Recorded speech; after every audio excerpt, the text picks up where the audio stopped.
Agora a gente vai falar de uma verdadeira tentação. O sabor agradável faz do açúcar um complemento para inúmeras guloseimas. Mas cuidado, tudo que se usa em excesso oferece perigo. E no caso do açúcar, se você costuma exagerar, é bom rever seus hábitos. Ele age no cérebro humano da mesma forma que as drogas. Fique atento ao consumo diário e aos sinais do vício. Se ao ver estas imagens você ficar com água na boca e correr para o armário atrás de um doce, cuidado. Quem come bolos, biscoitos e sobremesas todos os dias pode estar viciado em açúcar. Alimentos como pães brancos e massas também oferecem risco, porque depois de consumidos, se transformam rapidamente em açúcar no sangue. A nutricionista diz que 90% dos pacientes dela sofrem do problema.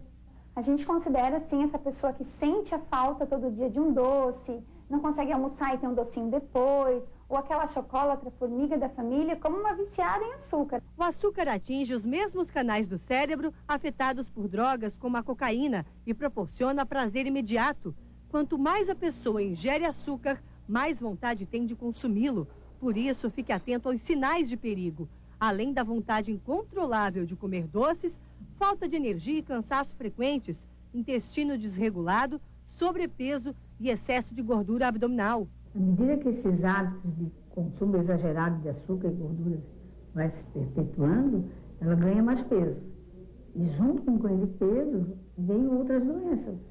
Hoje, Gilmar nem parece o mesmo homem dessa foto. O empresário de 33 anos descobriu que era viciado em açúcar quando procurou uma nutricionista por conta do peso que não parava de subir.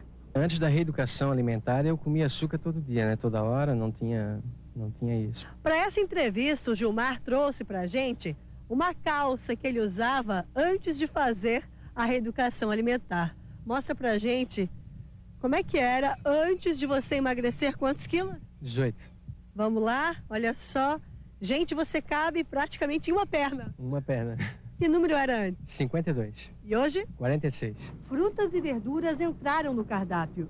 Não foi fácil para comer fruta, né? Todos os dias. Além da reeducação alimentar, o tratamento do vício em açúcar prevê o uso de suplementos, explica a nutricionista.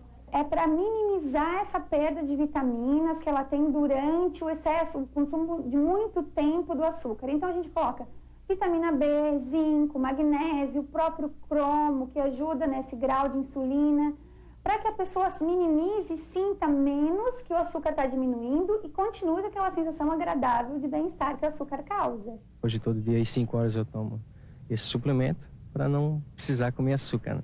A Organização Mundial de Saúde recomenda que cada pessoa consuma no máximo 25 gramas de açúcar por dia, o mesmo que 5 pacotinhos de 5 gramas como estes daqui. Quantidade também encontrada em apenas um único copo de suco de caixinha e também num copo de refrigerante. O ideal é que o açúcar branco seja mantido longe da mesa, hábito que pode começar na infância. Para as mães, aí vai o recado. A minha recomendação é que elas não vinculem a manifestação de afeto ao doce. O afeto pode ser dado de outra maneira. Então, à medida que tu vai acostumando o teu paladar com certos sabores, a criança vai como se viciando. Um chocolate, um pudim, um bolo, que a gente gosta tanto, deixa para o final de semana. No dia a dia não consome, porque os alimentos, os ingredientes já vêm maioria açucarados, biscoitos, os sucos. Então, a gente não tem necessidade de consumir durante a semana.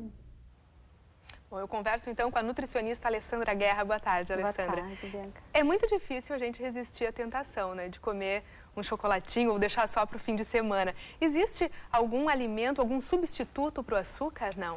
Sim, os substitutos do açúcar branco, a gente tem o açúcar mascavo, o próprio mel, o açúcar demerara e os adoçantes, que são substâncias que são menos calóricas, né? Existem adoçantes que não têm calorias, mas tem adoçantes que agregam calorias ao cardápio.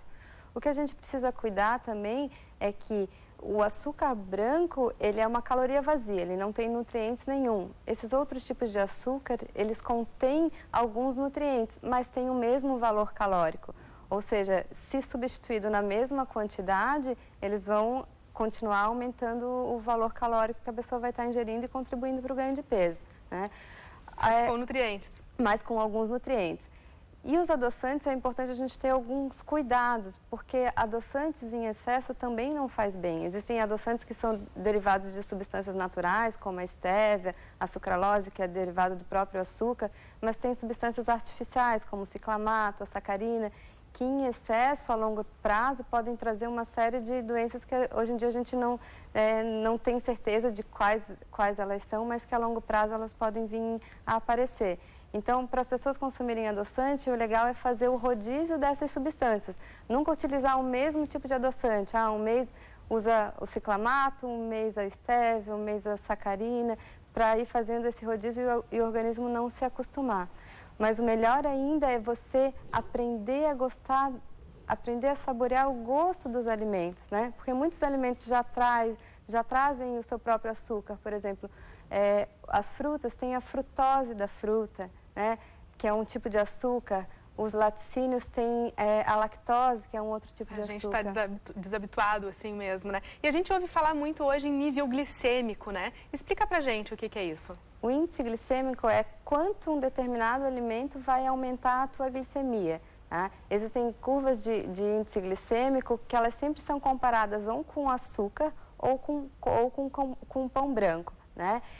Então, por exemplo, assim, o pão branco ele tem um índice glicêmico bem mais alto quando comparado com o pão integral, que tem mais fibras. A fibra, ela diminui a absorção da glicose, então ela torna essa absorção mais lenta e ela tem um índice glicêmico menor.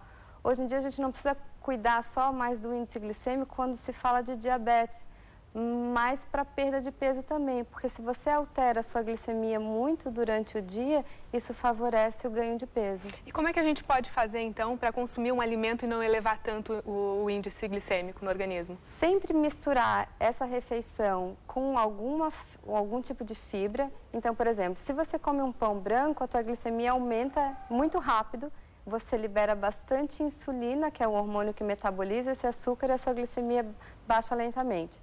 Se você substituir esse pão branco por um pão integral com mais fibras, a glicemia sobe mais lento. Se você bota uma proteína magra, um queijo magro, uma carne magra, menor o índice glicêmico dessa refeição. E se você nessa refeição incluir uma salada, uma fruta que é mais uma fonte de fibras, menor vai ser o índice glicêmico dessa refeição. O ideal mesmo é variar os alimentos, né? Variar e misturá-los, né? Sempre. E misturá-los, né? Então, por exemplo, se você comer um doce, o melhor horário para consumi-lo é após uma refeição, como o almoço, que tenha tido salada, uma proteína magra, um carboidrato integral, como o arroz e o feijão, que a mistura desses alimentos não vai deixar com que aquele doce seja absorvido tão rápido. Diferente se você consumir esse doce no meio da tarde. O que acontece se você comer só um pedacinho de bolo no meio da tarde? Você come, a tua glicemia sobe muito rápido, logo ela cai rápido e você já está morrendo de fome. Então você fica beliscando o tempo inteiro. Tá certo, então. Muito obrigada pela tua participação aqui no Jornal do Almoço, pelas dicas.